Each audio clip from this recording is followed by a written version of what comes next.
The Story of Civilization, Part 2. The Life of Greece, being a history of Greek civilization from the beginnings and of civilization in the Near East, from the death of Alexander to the Roman conquest, with an introduction on the prehistoric culture of Crete by Durant. Chapter 13, The Morals and Manners of the Athenians. Section 10, The Home. The Greek family, like the Indo-European household in general, is composed of the father, the mother, sometimes a second wife, their unmarried daughters, their sons, their slaves, and their sons' wives and children and slaves. It remains to the end the strongest institution in Greek civilization, for both in agriculture and in industry. It is the unit and instrument of economic production.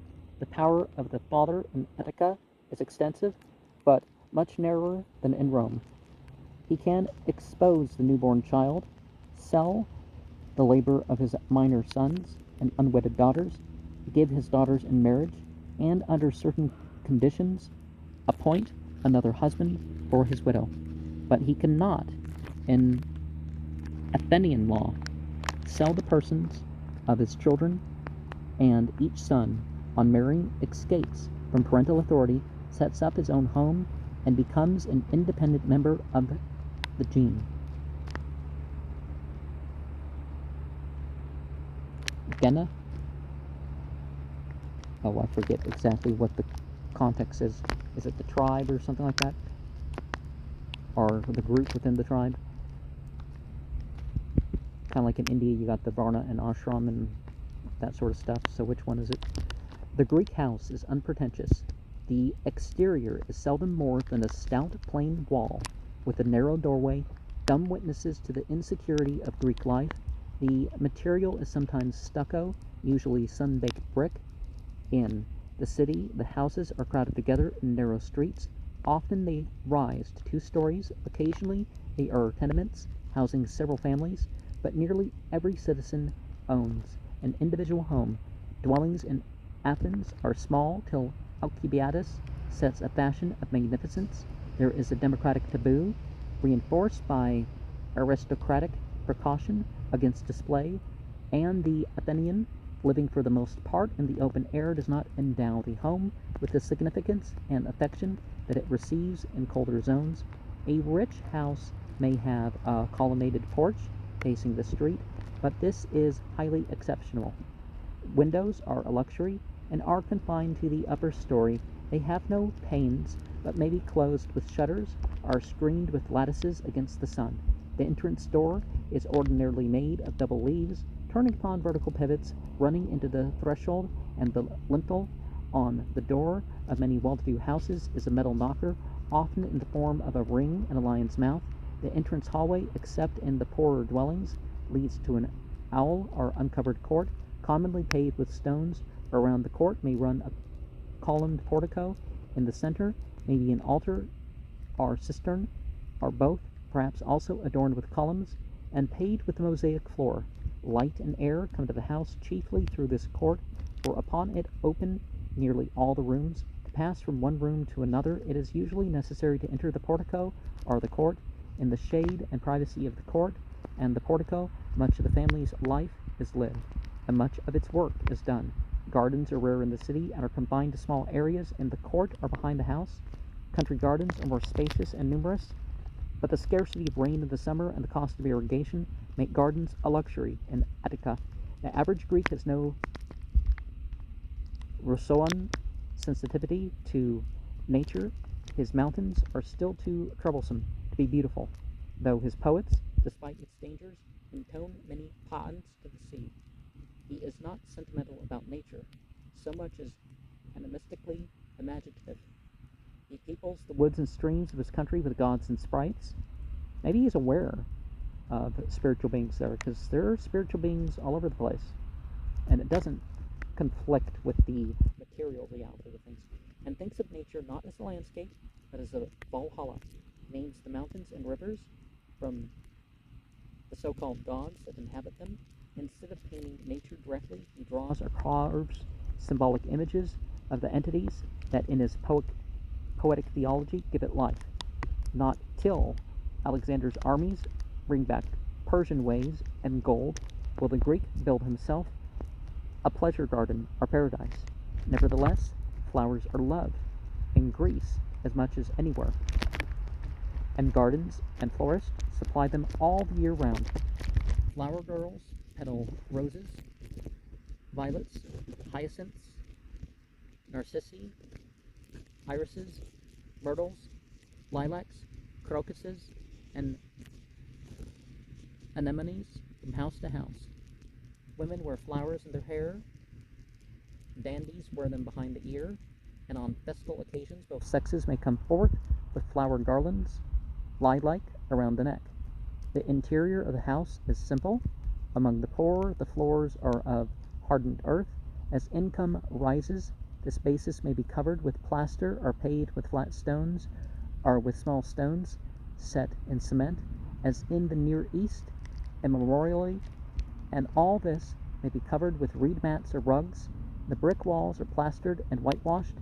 Heating, which is needed for only 3 months of the year, is furnished by a brazier whose smoke has to find a way out through the door to the court. Decoration is minimal, but at the end of the 5th century, the homes of the rich may have pillared halls, walls paneled with marble, or painted imitations of it, mural paintings and tapestries, and ceiling arabesques. Furniture is scanty in the average home. Some chairs, some chests, a few tables, a bed, cushions take place of upholstery on chairs, but the seats of the rich may be carefully carved and inlaid with silver, tortoise, or ivory. And let's not kill animals just to make tools. Certainly use the bodies of the animals that have been used. Chests serve both as closets and chairs. Tables are small and usually 3-legged, whence their name, trapezai. They are brought in and removed with the food, and are hardly used for other purposes. Writing is done upon the knee. Couches and beds are favorite objects for adornment, being often inlaid or elaborately carved. Leather thongs stretched across the bedstead serve as a spring. There are mattresses and pillows and embroidered covers, and commonly a raised headrest. Lamps may be hung from the ceiling or placed upon stands, or take the form of torches elegantly wrought. The kitchen is equipped with a great variety of iron, bronze, and earthenware vessels. Glass is a rare luxury, not made in Greece. Cooking is done over an open fire. Stoves are a Hellenistic innovation. Athenian meals are simple, like the Spartan, and unlike the Boeotian, Corinthian, or Sicilian. But when honored guests are expected, it is customary to engage a professional cook who is always male. Cooking is a highly developed art, with many texts and heroes. Some great cooks are as widely known as the latest victor in the Olympic Games. To eat alone is considered barbarous, and table manners are looked upon as an index of a civilization's development. Women and boys sit at meals before small tables. Men recline on couches, 2 on each. The family eats together when alone. If male guests come, the women of the family retire to the gymnasium. Attendants remove the sandals or wash the feet of the guests before the latter recline, and offer them water to cleanse their hands. Sometimes they anoint the heads of the guests with fragrant oils. There are no knives or forks, but there are spoons. Solid food is eaten with fingers. During the meal, fingers are cleansed with scraps or crumbs of bread. After it, with water. Before dessert, the attendants fill the cup of each guest from a crater or a mixing bowl in which wine has been diluted with water. Plates are of earthenware. Silver plate appears as the 5th century ends. Epicures grow in number in the 4th century. One Cephalus has coverings made for his tongue and fingers so that he may eat food as hot as he likes. There are a few vegetarians whose guests make the usual jokes and complaints. Well, there's far less reason back in the day than there is now with all the transformed foods and all that. when it's like, you're vegetarian, look at this vegan food that you're eating that's even worse than eating pork or whatever.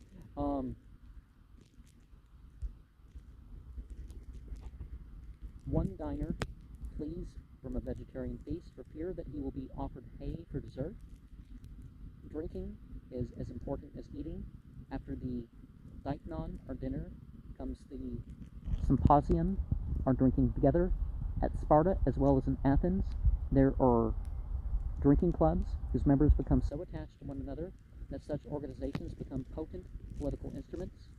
The procedure at banquets is complicated, and philosophers like Xenocrates and Aristotle think it desirable to set down laws for them. A floor upon which uneaten material has been thrown is swept clean after the meal, perfumes are passed around, and much wine. The guests may then dance, but not in pairs or with the other sex, for usually only males are invited, but in groups they may play games like cuptapas. It's a throwing liquid from a cup to a cup so that it would strike some small objects placed at a distance.